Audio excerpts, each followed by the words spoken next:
اندر جانے سے پہلے مین سوئچ آف کر دیں گے، خدا نہ خواستہ کوئی گڑبڑ ہو تو وہ لائٹ نہ جلا سکیں۔ ہم اندھیرے میں ان کو مٹا کے نکل جائیں گے۔ 1 آدھ گھنٹے میں ان کو ہوش آ جائے گا تو ظاہر ہے وہ پہلے گھر کا جائزہ لیں گے۔ اگر کوئی چیز غائب نہ ملی تو پولیس کو رپورٹ کرنے کا سوال ہی نہیں۔ چراغ دین اپنے چوکیدار پر تھوڑا سا بگڑے گا اور بات ختم۔ نوٹوں پر دستخط کون کر کے دے گا؟ محسن بولا۔ اور دستخط کروانے کون جائے گا؟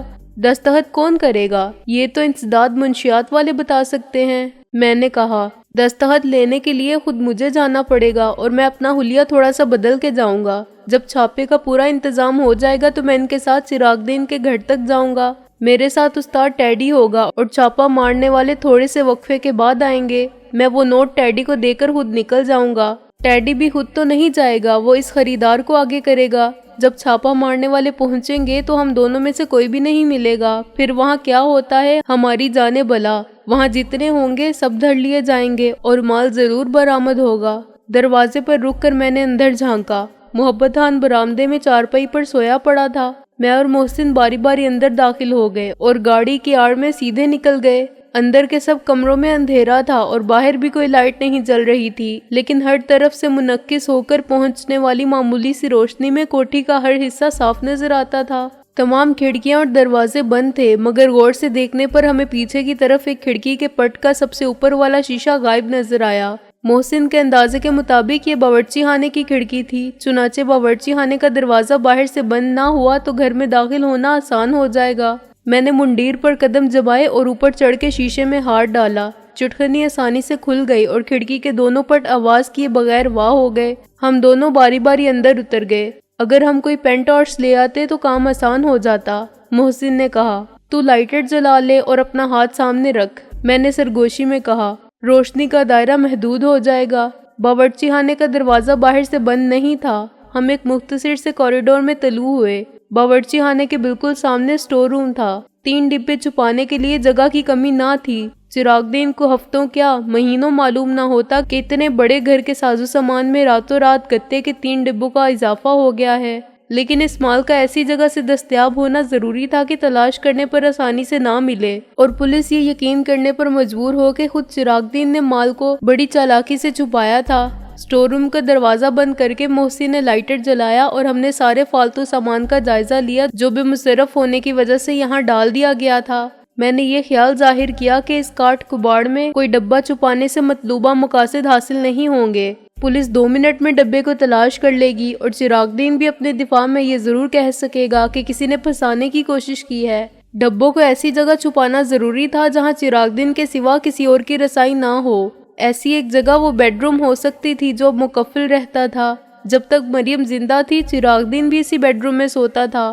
اس کی موت کے بعد چراغ دین نے مریم کے ذاتی استعمال کی چیزیں مقفل کر دی تھی۔ ایک ٹرنک میں ریشمی لحاف، گدے اور تکیے وغیرہ تھے۔ مریم کے تمام کپڑے اور جوتے وارڈروب میں بھرے ہوئے تھے اور یہ بات ہمیں پہلے سے معلوم تھی۔ اپنی کاروباری مصروفیات کے باعث چراغ دین کی زندگی اس گھر میں صرف اپنے بیڈ روم اور باتھ روم تک محدود ہو کر رہ گئی تھی۔ وہ صبح کا گیا شام کو لوٹتا تھا، دن میں بھی اگر آتا تھا تو صرف لنچ کے لیے۔ مریم کے بیڈ روم کو کھولنے کی نہ اسے فرصت تھی اور نہ ضرورت رہی تھی۔ آپس میں مشورہ کرنے کے بعد میں اور محسن اس نتیجے پر پہنچے کہ مریم کا بیڈ روم موزوں ترین جگہ ہو سکتی ہے، لیکن اس قفل کو کھولنا آسان نہیں تھا جو دروازے میں مہینوں سے پڑا ہوا تھا۔ شاید ہماری جگہ کوئی پیشہ ور نقب زن ہوتا تو اس کے لیے بھی یہ مشکل کام ہوتا۔ اس کے بعد اندر کے ٹرنک اور وارڈروب کے تالے کھولنے کا مرحلہ تھا اور بظاہر یہ کام ناممکن نظر آتا تھا۔ یار محسن، میں نے سوچتے ہوئے کہا، یہ سب چابیاں ایک ہی جگہ ہوں گی؟ محسن نے اقرار میں سر ہلایا۔ سوال یہ ہے کہ کہاں؟ یہ کیسے معلوم ہو سکتا ہے؟ میں نے مایوسی سے کہا۔ ممکن ہے اس نے چابیاں کسی میز کی دراز میں ڈال دی ہوں یا کہیں لٹکا دی ہوں۔ اس وقت ہم پورے گھر میں چابیاں تو تلاش نہیں کر سکتے۔ مجھے کچھ یاد پڑتا ہے کہ چراغ دین جو چابیوں کا گچھا اٹھائے پھرتا ہے اس میں 10-12 چابیاں ہیں۔ اس میں دکان کی چابیاں ہوں گی اور اگر گھر کی بھی ہوں گی تو اس وقت وہ گچھا اس کے کوٹ کی جیب میں، بیڈ سائڈ ٹیبل پر یا تکیے کے نیچے کہیں بھی ہو سکتا ہے۔ دیکھ لینے میں کیا حرج ہے؟ محسن نے کہا۔ چراغ دین تو سویا پڑا ہے، خراٹوں کی آواز تو مجھے بھی آ رہی ہے، میں نے اس تجویز کے قابل عمل ہونے کا جائزہ لیتے ہوئے کہا۔ مگر یہ بہت خطرناک کام ہوگا۔ اگر وہ جاگ اٹھا تو اسے اندھیرے میں ناک آؤٹ کر دینے کے سوا فرار کی کوئی صورت نہ ہوگی۔ اگر ہم اپنے چہرے چھپا لیں تو وہ ہمیں کیسے پہچان سکتا ہے؟ محسن نے کہا۔ بالفرض محال وہ اٹھ جائے تو بے شک اس کو ناک آؤٹ کرنے کے پروگرام پر عمل کرنا اور اس کی آواز نہ نکلنے دینا۔ صبح ہوش آنے پر وہ گھر کا جب جائزہ لے گا تو مطمئن ہو جائے گا کہ چور آئے تھے لیکن کچھ لے کر نہیں جا سکے۔ مریم باجی کا کمرہ بدستور مکفل ہوگا اور چراغ دین کو ہر چیز اپنی جگہ پر ملے گی تو وہ خدا کا شکر بجا لائے گا۔ محبت خان کو جاگتے رہنے کے احکامات پر سختی سے عمل کرنے کی تاکید کرے گا اور بہت کیا تو کل سے بھرا ہوا ریوالور تکیے کے نیچے رکھ کر سوئے گا کہ آج تو ہوش ہی گئے تھے، کل کو جان نہ چلی جائے، بشرط یہ کہ کل رات بھی چراغ دین کو اسی بیڈ روم میں سونا نصیب ہو۔ میں نے کہا، اور اس کا قیام سرکاری مہمان خانے میں نہ ہوا تو؟ چراغ دین کے بیڈ روم کا دروازہ کھلا ہوا تھا۔ میں نے اور محسن نے تھوڑا سا جھانک کے دیکھا۔ چراغ دین نے کروٹ لی اور اٹھ بیٹھا۔ مجھے یوں لگا جیسے اندھیرے کے باوجود اس نے میرا سایہ دیکھ لیا ہو۔ میں اور محسن ایک ساتھ پیچھے ہٹے اور دیوار سے چپک کر کھڑے ہو گئے۔ چند سیکنڈ بعد بیڈ روم سے ملحق باتھ روم کا دروازہ کھلنے اور بند ہونے کی آواز آئی۔ چراغ دین ڈائبٹیز کا مریض تھا، چنانچہ اس کو رات کے دوران کئی بار اٹھنا پڑتا تھا۔ بجلی کی طرح ایک خیال میرے ذہن میں آیا اور میں کمرے میں داخل ہو گیا۔ کمرے میں قالین بچھا ہوا تھا اور ایک نائٹ لیمپ کی مدھم سبز روشنی تھی۔ دروازے سے بیڈ تک چند قدم کا فاصلہ میں نے ایک سانس میں طے کیا۔ میری نظر نے بیڈ سائڈ ٹیبل پر رکھی ہوئی مختلف چیزوں کو الگ الگ دیکھا۔ اس پر صرف 3 چیزیں تھیں، سگریٹ کا ایک پیکٹ، ایک لائٹر اور ایک نظر کا چشمہ۔ میں نے فوراً تکیہ اٹھایا۔ اس کے نیچے پرس تھا اور چابیوں کا گچھا تھا۔ چراغ دین کے باتھ روم سے باہر آنے تک میں یہ گچھا مٹھی میں دبا کے پلنگ کے نیچے غائب ہو چکا تھا۔ چراغ دین نے باتھ روم سے باہر آ کے نائٹ لیمپ آف کیا اور سو گیا۔ بیڈ کے نیچے میں نے اس کے دھڑام سے گرنے کی اور کچھ دیر بعد ہراٹے لینے کی آواز سنی۔ 10 منٹ بعد میں رینگتا ہوا بیڈ کے نیچے سے نکلا تو دروازے تک پہنچنا میرے لیے مشکل ثابت نہ ہوا، کیونکہ اب کمرے کا نقشہ مکمل طور پر میرے ذہن میں تھا۔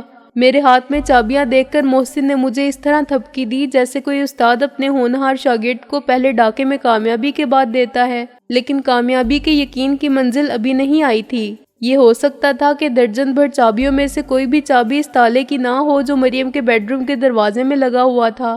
میں نے اس ساری چابیوں کو مضبوطی سے مٹھی میں دبائے رکھا اور اندازے سے کفل میں پہلی چابی لگائی۔ تالے کی ساخت کے مطابق 8 میں سے صرف 3 چابیاں آزمائی جا سکتی تھیں۔ تیسری چابی فٹ بیٹھی اور میں نے مسرت سے محسن کی طرف دیکھا۔ تالے کو اوپر سے تھام کے میں نے آہستہ سے چابی گھمائی اور کھٹکے والے تالے کو آواز کیے بغیر کنڈی کے ہک سے نکال لیا۔ تقدیر کچھ یاور لگتی تھی کہ کنڈی سخت نہیں تھی، ورنہ مہینوں بند رہنے والی کنڈی جام ہو جاتی تو ذرا سا ہلانے پر چلانے لگتی۔ کمرے میں داخل ہوتے ہی میں نے دروازہ بند کر لیا۔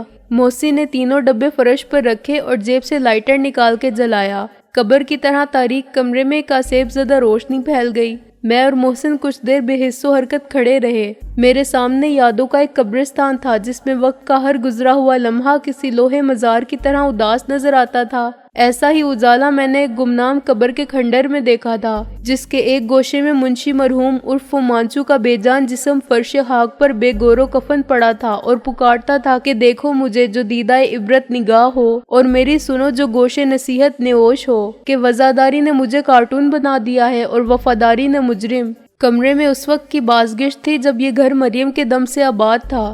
وہ مریم جو بہت دور مری کے پہاڑوں پر مسلط سیاہ رات میں ایک قبر کے نیچے صرف ہڈیوں کا ڈھانچہ رہ گئی تھی، اور ہم جو اجنبی نہیں تھے اس کی خلوت گاہ میں چوروں کی طرح کھڑے تھے۔ مجھے یوں لگا جیسے ہر سمت سے مریم کی آنکھیں مجھے دیکھ رہی ہیں۔ محسن کے خیالات مجھ سے مختلف نہ تھے۔ جب میں نے اس کی طرف دیکھا تو مجھے اس کی آنکھوں میں نمی کی چمک صاف نظر آئی، لیکن اس نے درد کی لہر کو قطرہ عشق بند کر گرنے نہ دیا۔ ہمیں دیر نہیں کرنی چاہیے سکندر، وہ بولا، اور میں نے اس بات میں سر ہلایا۔ ٹرنک کا قفل کھولتے ہوئے ایک بار پھر مجھے اور محسن کو اپنا دل پتھر کرنا پڑا۔ ٹرنک میں سے ایک خوشبو کا جھونکا آیا جو ابھی تک زندہ تھی۔ میں نے کانپتے ہاتھوں سے سامان اٹھایا اور مریم کے ذاتی استعمال کی چیزوں میں 2 ایسے ڈبے رکھ دیے کہ مریم زندہ ہوتی تو ڈبے کے اندر رکھی ہوئی چیزوں کو دیکھ کر ہی بے ہوش ہو جاتی۔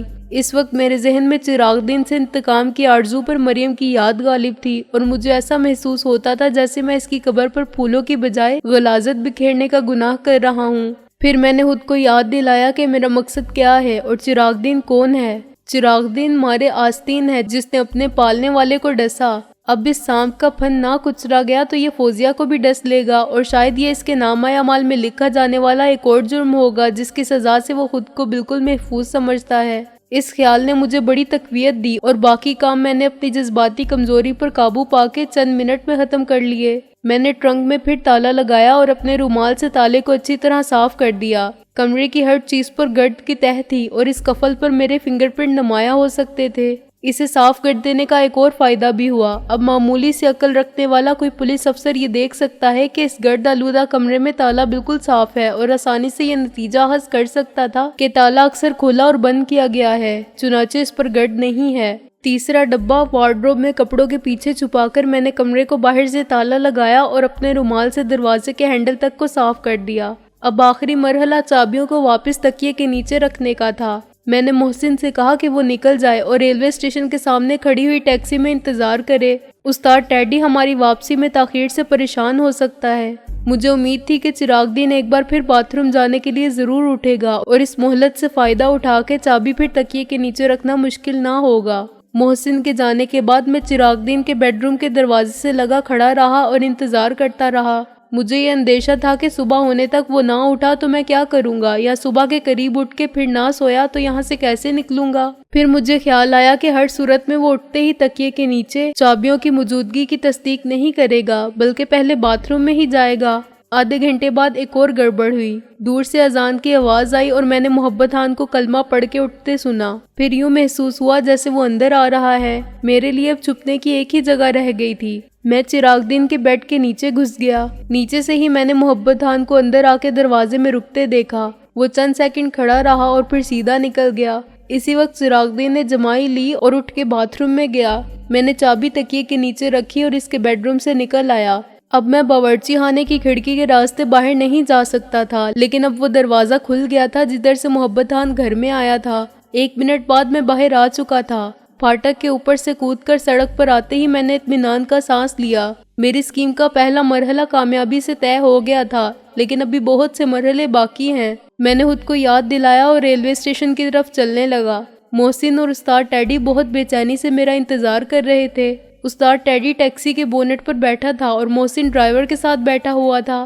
مجھے دیکھتے ہی محسن پیچھے والی سیٹ پر آ گیا اور استاد ٹیڈی نے ڈرائیور کے ساتھ والی سیٹ سنبھال لی۔ اب کدھر جانا ہے بادشاہو؟ ٹیکسی ڈرائیور نے انجن سٹارٹ کیا۔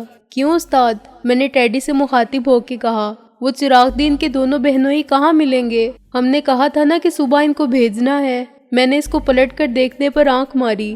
ایک تو داتا دربار کے پیچھے موہنی روڈ کی گلی میں ملے گا، ٹیڈی نے بات سمجھنے کے بعد سوچ کر کہا۔ دوسرے کا پتہ کرنا پڑے گا۔ اچھا تو پہلے موہنی روڈ کی طرف چلو، میں نے کہا۔ ایک سے تو بات ہو جائے۔ یار سکندر اعظم، محسن نے مجھ سے انگریزی میں کہا، دستخطوں کا مسئلہ کیسے حل ہوگا؟ میرا مطلب ہے ان 5 کاغذات پر کس کے دستخط ہوں گے؟ یہ معاملہ ایسا ہے برادر عزیز، میں نے انگریزی کے بجائے ٹوٹی پھوٹی فرینچ میں کہا، کہ ہمیں اس موضوع پر بات نہیں کرنی چاہیے۔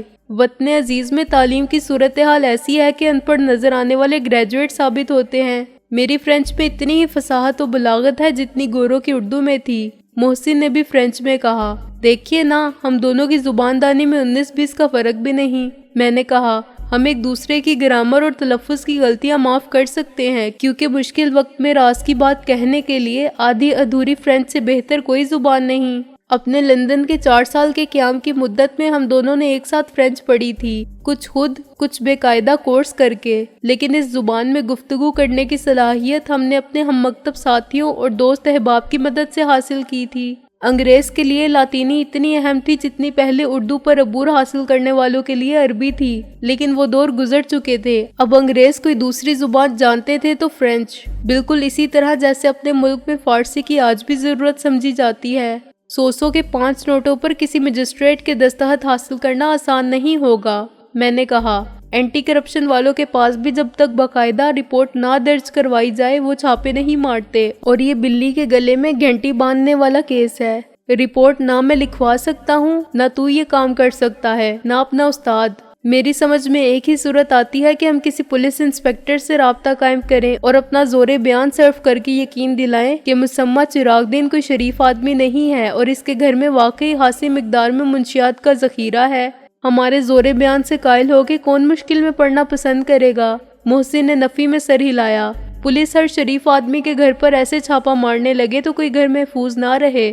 ان کو ڈر ہوتا ہے کہ کوٹھی والا ان پر بعد میں حتیٰ کہ عزت اور ہٹ جانے کے مقدمات دائر کر دے گا تو ان کی نوکری بھی چلی جائے گی۔ یہ کام مشکل ضرور ہے محسن، لیکن ناممکن نہیں ہے، میں نے کہا۔ زور بیان نہ چلا تو زر نقد چلے گا۔ ہم کسی پولیس انسپکٹر کی ذہانت پر بھی بھروسہ کر سکتے ہیں۔ وہ مجرموں کو پکڑنے کے معاملے میں جتنے کنزے ہیں نظر آتے ہیں، کسی کو مجرم بنانے میں اپنی ذہانت سے اتنا ہی کمال دکھاتے ہیں۔ آدمی کو پھانسنے کے طریقے وہ خود ایجاد کر لیتے ہیں۔ ایک ترکیب میرے ذہن میں آتی ہے، محسن نے کہا۔ چھاپا مارنا تو قانونی مسئلہ ہے اور اس کے لیے جو طریقہ کار ہے اس میں ہم مداخلت نہیں کر سکتے، لیکن پولیس کسی کو سرے راہ منشیات فروخت کرتے پکڑ لے تو یہ ان کے دائرہ اختیار میں ہے اور اس کے بعد خانہ تلاشی کے انتظامات وہ خود کر سکتے ہیں۔ سرے راہ کا مطلب ہے گھر سے باہر، اور باہر کا مطلب یہ نہیں کہ سڑک پر یا بازار میں۔ گھر کی حدود سے نکلنے کے بعد کوئی واقعہ دروازے سے 1 فٹ دور بھی پیش آئے تو یہ گھر سے باہر کی بات ہے۔ چشمے بددور، میں نے محسن کے ہاتھ پر ہاتھ مارا۔ تو نے اس وقت ذہانت کا بے مثل مظاہرہ کیا ہے۔ خریدار اگر چراغ دین کے گھر میں داخل نہ ہو اور گیٹ سے باہر ہی کھڑا رہے تو چراغ دین اسے وہ پیکٹ باہر آ کر دینے پر مجبور ہوگا۔ جیسے ہی خریدار رقم ادا کرے، انسپکٹر اسے گرفتار کر لے۔ اب سوال یہ ہے کہ اس مقصد کے لیے کس انسپکٹر کی خدمات حاصل کی جائے؟ ہمارا تو کوئی دوست بھی نہیں۔ یہ کام تو متعلقہ تھانے کا کوئی انسپکٹر ہی کر سکتا ہے، محسن نے کہا۔ میں نے ٹیکسی ڈرائیور کو واپس ہونے کے لیے کہا۔ وہ تھوڑا سا حیران ضرور ہوا لیکن پریشان نہیں ہوا۔ اسے رات بھر کا معاوضہ توقع سے زیادہ مل گیا تھا اور ہماری فرانسیسی نے اس کو یہ سوچنے پر مجبور کر دیا تھا کہ ہم غیر ملکی ہیں۔ میری ہدایات کے مطابق گاڑی تھانے کی حدود سے کچھ فاصلے پر ٹھہر گئی۔ میں نے محسن کی بجائے یہ کام خود کرنے کا فیصلہ کیا۔ میں اتر کے واپس گیا اور 50 قدم چل کے موڑ کاٹتے ہی تھانے میں داخل ہو گیا۔ تھانے کا سارا عملہ رات بھر تفتیش میں مصروف رہنے کے بعد اب آرام میں مصروف تھا۔ حوالات کی آہنی سلاخوں کے پیچھے شب گزیدہ ملزمان ایک ہی جیسی حالت میں پڑے تھے۔ ایس ایچ او کا کمرہ خالی تھا۔ دوسرے کمرے میں 2-4 افراد چارپائیوں پر سوئے پڑے تھے جو یقیناً عملے میں شامل تھے، مگر بنیان اور دھوتی یا ایک جیسی مونچھوں سے ان کے عہدے کا اندازہ نہیں ہوتا تھا۔ محرر دونوں پیر کرسی پر رکھے مراقبے کی حالت میں تھا۔ میں نے کندھے ہلا کر اسے ہوشیار کیا اور پوچھا، تھانے میں کوئی انسپکٹر کیوں نہیں ہے، اور ہے تو نظر کیوں نہیں آتا؟ کمال ہے بھائی، محرر نے دخل در معقولات کے علاوہ میرے سوال کو گستاخی سمجھتے ہوئے کہا۔ میں کیا بتاؤں کہ کیوں نہیں ہے؟ افسر لوگ ہیں، کسی کے باپ کے نوکر نہیں ہیں، اپنی مرضی سے آتے جاتے ہیں۔ مرضی کے بچے؟ میں نے محرر کو کرسی پر سے اٹھا کر زمین پر کھڑا کر دیا۔ معلوم ہے میں کون ہوں؟ محرر اس سلوک کے لیے بالکل تیار نہیں تھا۔ وہ بھونچکا رہ گیا اور فوراً سنبھل گیا۔ اس نے یہ بات تسلیم کر لی کہ تھانے میں ایسی جرات کا مظاہرہ کرنے والا اور اس لہجے میں گفتگو کرنے والا یا تو کوئی مجسٹریٹ ہو سکتا ہے یا کوئی نیا پولیس آفیسر۔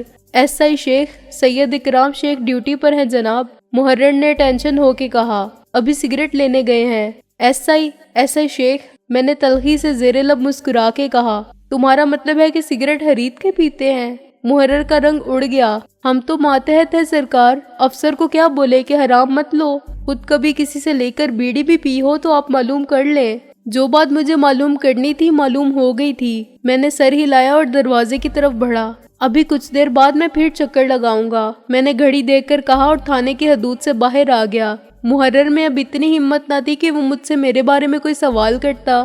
میں گیٹ سے کچھ فاصلے پر رک کر انتظار کرنے لگا۔ اگر شیخ صاحب سے باہر ہی ملاقات ہو جائے تو زیادہ بہتر ہے، میں نے سوچا۔ ڈبل ایس آئی شیخ صاحب 15 منٹ بعد نمودار ہوئے۔ وہ میرے سامنے سے گزر کے تھانے میں داخل ہونے کی نیت سے بڑا ہی تھا کہ میں نے اسے نام لے کر پکارا۔ وہ چونک کر رکا اور آہستہ آہستہ میری طرف آیا۔ کون ہو تم؟ وہ اپنی بیٹھی ہوئی آواز میں بولا۔ تم نے مجھے پہلے کہیں نہیں دیکھا ہے، میں نے کہا۔ نہ تھانے میں، نہ عدالت میں، نہ جیل میں۔ میں تمہارے پاس ایک کام سے آیا ہوں، لیکن اس میں میرا کوئی فائدہ نہیں۔ تمہیں کس حد تک فائدہ ہو سکتا ہے اس کا انحصار تمہاری ہمت اور صلاحیت پر ہے۔ میں ذرا موٹی عقل کا آدمی ہوں، وہ بولا۔ ایسے گھما پھرا کر بات مت کرو۔ تمہارے علاقے میں ایک شخص منشیات کا کاروبار کر رہا ہے، میں نے بے نیازی سے کہا۔ ابھی تک اس کے بارے میں کسی کو بھی معلوم نہیں ہے۔ میں اس شخص کو پکڑوانے میں تمہاری مدد کر سکتا ہوں۔ اگر تم اسے گرفتار کر کے مال برآمد کرنے میں کامیاب رہے تو فائدہ تمہیں ضرور ہوگا۔ یہ کارنامہ تمہارے ریکارڈ پر آ جائے گا۔ ہاں، سب انسپکٹر نے کہا۔ لیکن تم میرا فائدہ کیوں چاہتے ہو؟ تمہاری کوئی دشمنی ہے اس شخص سے؟ ہاں، وہ ایک بار میری بیوی کو ورگلا کر لے گیا تھا۔ میں نے دوسری شادی کر لی، اب وہ دوسری کو بھی لے جانا چاہتا ہے۔ تو یہ بات ہے۔ تھانے دار نے یوں سر ہلا کے کہا جیسے پورا مسئلہ سمجھ لیا ہو۔ تمہارے پاس کیا ثبوت ہے؟ اگر تم اس کو گرفتار کرنا چاہو تو میں ہر ثبوت ایک شرط پر فراہم کر سکتا ہوں۔ میں نے کہا، میں بالکل سامنے نہیں آؤں گا، میں 2 افراد کو اس کے پاس بھیجوں گا جو اس سے مال خریدتے ہیں، تم اسے عین وقت پر پکڑ سکتے ہو، لیکن اس قسم کا چھاپا مارنے کے لیے مجسٹریٹ کا ساتھ ہونا ضروری ہے، تمہیں اس کے گھر پر چھاپا نہیں مارنا ہے۔ میں نے کہا، اسے سڑک پر سے گرفتار کرنا ہے۔ ٹھیک 9 بجے میں ایک گاہک کو اس کے پاس بھیج سکتا ہوں جو پولیس کے لیے مخبری بھی کرتا ہے، اسی وقت دوسرا گاہک بھی پہنچے گا جو اکثر اس سے مال لیتا رہتا ہے۔ اگر تم مجھے 100 کے 5 نوٹوں پر دستخط کر کے دے دو اور 9 بجے سے پہلے اپنے آدمی سادہ کپڑوں میں دروازے کے پاس کھڑے کر دو تو تم ان تینوں کو پکڑ سکتے ہو۔ وہ شخص مال دینے کے لیے باہر نکلے گا، جیسے ہی وہ مال دے کر نوٹ جیب میں ڈالے تم اسے گھڑ لو اور اندر مت جانے دو۔ تم نے ایک مجرم کو سرعام منشیات فروخت کرتے دیکھا، اس کی اطلاع تمہیں کسی نے ٹیلی فون پر دی تھی، دونوں خریدار تمہارے گواہ ہوں گے اور آسانی سے اعتراف جرم کر لیں گے۔ منشیات فروخت کرنے والوں کے حلقے میں دونوں مشہور ہیں۔ اس کے بعد تم گھر پر چھاپا مارنے اور خانہ تلاشی کے وارنٹ لینے کا انتظام خود کر سکتے ہو۔ مجھے تو اس سے ایک بدلہ لینا ہے، تم سوچ لو کہ یہ بہت بڑا کارنامہ ہوگا۔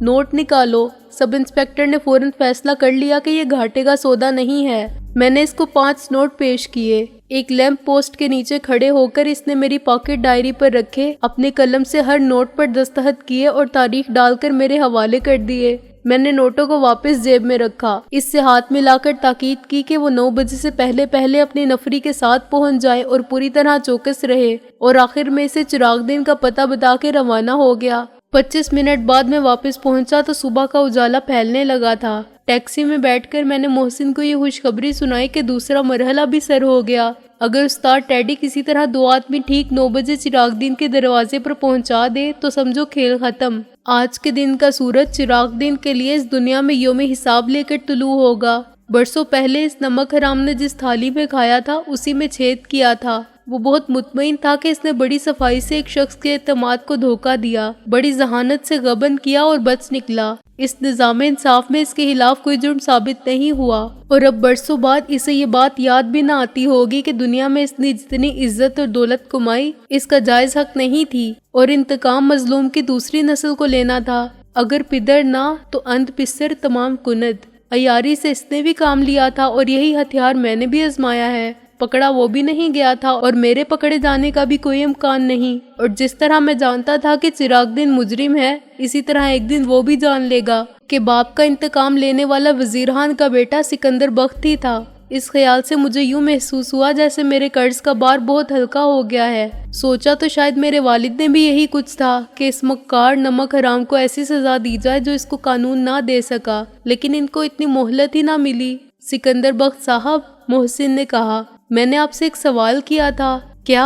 میں نے چونک کر کہا، معاف کیجیے گا، میں کہیں اور تھا۔ خریدار سے تو بات ابھی ہو جائے گی، محسن نے کہا۔ ہم اب بھی اپنی لنگڑی لولی فرینچ چلا رہے تھے۔ ابھی تک وہ مال چراغ دین کو نہیں ملا ہے جو خریدار لینے جائے گا۔ میری مراد اس 500 کے مال والے پیکٹ سے ہے۔ میرے جواب دینے سے پہلے ٹیکسی موہنی روڈ پر رک گئی تھی۔ پتلی سی سڑک پر دونوں طرف دکانیں کھلنے لگی تھی، خصوصاً دودھ دہی کی دکانوں پر بچے جمع تھے جو ہاتھوں میں ڈول، چھوٹی چھوٹی بالٹیاں، چینی کے پیالے اور ہر قسم کے برتن لیے آخری کونڈا ختم ہونے سے پہلے دہی حاصل کرنے کی جدوجہد میں مصروف تھے۔ ان کے علاوہ صبح دم لسی پینے والے تھے جو الگ آوازیں لگا رہے تھے، پہلوان جی ذرا جلدی کرنا، مگر پہلوان جی سارے شور و گل سے بے نیاز اطمینان سے کام کر رہے تھے۔ بعض جگہ کمیٹی کے نلکوں پر جہاں لکھا تھا یہاں نہانا سخت منع ہے، 2 3 افراد بڑی فراغت سے وہیں مل مل کے غسل کرنے میں مصروف تھے۔ سڑک پر سے تانگے اور ریڑے والے مسلسل آوازیں لگاتے ان لوگوں کو متوجہ کرنے کی کوشش کر رہے تھے جن کو نہ آوازوں کی پرواہ تھی اور نہ بظاہر اپنی جان کی۔ مجھے یہ دیکھ کر ہمیشہ حیرانی ہوتی تھی کہ 1 ہارس پاور کی گاڑی چلانے والے یہ کوچوان کتنے ماہر ہیں کہ سٹیئرنگ اور بریک نہ ہونے کے باوجود ہجوم میں سے راستہ نکال لیتے ہیں اور کوئی حادثہ نہیں ہوتا۔ پیرس کی ٹیکسی ڈرائیوروں کے بعد دوسروں کی جان ہتھیلی پر رکھ کر گاڑی چلانے کا فن اگر جانتے تھے تو لاہور کے کوچوان۔ یہ اس شہر کا مزاج تھا جو دنیا کے ہر بڑے شہر کی طرح سب سے جدا تھا۔ استاد ٹیڈی ہمیں چھوڑ کر ایک گلی میں چلا گیا تھا اور ہم بڑے سسپینس میں مبتلا تھے۔ ہماری ساری اسکیم کا دار و مدار ٹیڈی کے کامیاب لوٹنے پر تھا۔ فرضی گاہک تو پولیس بھی بھیج دیتی ہے، مگر میں چاہتا تھا کہ گاہک اصلی ہوں تاکہ بعد میں شک شبے کی گنجائش ہی نہ رہے اور چراغ دین یہ نہ کہہ سکے کہ اس کے خلاف سازش کا جال پھیلایا گیا تھا۔ وہ مال دیتے ہوئے اور قیمت وصول کرتے ہوئے پکڑا جائے گا۔ یہ ثابت ہو جائے گا کہ دونوں گاہک اس پیشہ میں پرانے ہیں اور بعد میں مزید مال چراغ دین کے گھر سے برآمد ہوگا، ایک ایسی جگہ سے جس کا خود چراغ دین بھی تصور نہیں کر سکتا۔ وہ بڑے اطمینان سے خانہ تلاشی کے لیے تیار ہو جائے گا اور پولیس کو چابیاں بھی دے دے گا۔